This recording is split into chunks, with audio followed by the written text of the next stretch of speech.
In this video, I'd like to look at some of the most common shortcuts used for doing dynamic editing inside your sequence. As we already know, there are many actions and tasks that we can perform using the UI buttons, such as editorial functions, insert, override, replace, setting our in and our out points by clicking on the respective buttons. We can also go to our drop-down menu where we can access and perform the same actions such as insert and overwrite, and going to the mark menu to set our mark in, our mark outs, and so on. More often though, using shortcuts while creating your editorial work will make you a more efficient editor. The first hotkeys I will talk about are your playback hotkeys. The typical JKL workflow is available inside of Smoke, meaning if I click the L key, I start to play my sequence forward. If I hit the K key, I stop the playback. If I hit the J key, we play it backwards. This is true for both the sequence and the source view, depending upon which viewer is focused at the time. If you want to play forward or backwards in different speed increments, you can repeatedly hit the L or the J key, depending upon the direction you want the playback to go. If I hit the L key once, I start my playback. I hit it repeatedly, you'll notice that over here we get an indication of the speed. Hitting the K key will stop. Same goes for the J key once again. I hit the J key, I start playing backwards, I hit the J key again, I start playing back in twice the speed, and 3 times, and 4 times, and so on. K once again stops the playback. The spacebar will also allow you to play back your footage. By hitting it once, it'll go forward. By hitting it again, you stop. Holding the Shift key and hitting the spacebar allows you to play backwards. You can use your left and right arrow keys to navigate frame by frame going forward or backwards. The right arrow key moves you forward a frame, the left arrow key moves you back a frame. Holding the Shift key and using your left and arrow keys allows you to navigate in 10 frame increments backwards or forwards. The up and down arrow keys allow you to jump and navigate to the transition cuts for each one of the clips in your sequence. You can obviously just click on any clip in the sequence to select it, and holding the Command key or the Shift key will allow you to select multiple clips inside the sequence. If you want to select all the media in your sequence, you hold the Command key and hit the A key. To deselect everything, hold Command Shift and hit A, and you will deselect everything. To create a cut in a clip, bring your current time positioner to the point where the cut is desired, hold Control and hit the V key, and you will create a cut. If you hold Control Shift V, you will create a cut through all tracks, no matter which one is focused. Setting your in marks and your out marks in Smoke is similar to most other nonlinear editors. Hitting the I key will set the in mark. Hitting the O key will set your out mark. To disable your in mark, your out mark, or both, there are 3 different shortcuts to do this. Hold the Option key and hit the I, and you will discard the in mark. Hold the Option key and hit the O key, and you will discard the out mark. Let me quickly hit I and O once again to set in and outs. Now if I hold the Option key and I hit the X key, I get rid of both my in and my out markers.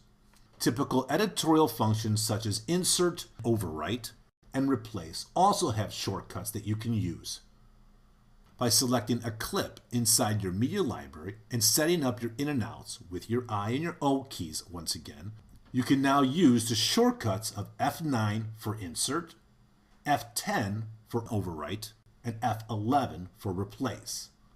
So once again, my clip is selected, I have my in and out set, I hit F9.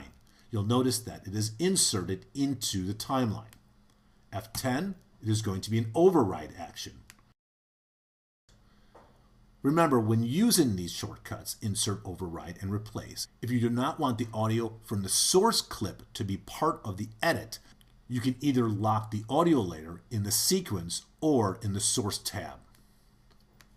Whenever performing editorial tasks such as trims and roll edits, or just moving a clip in the timeline, always be aware if ripple is on or off, indicated by the blue highlight if they are on.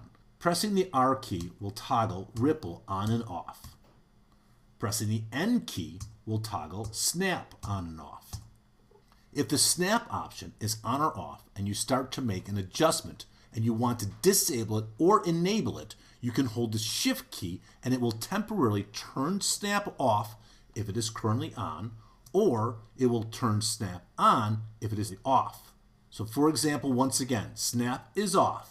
If I pick up this clip, I move it around, it is not snapping to anything.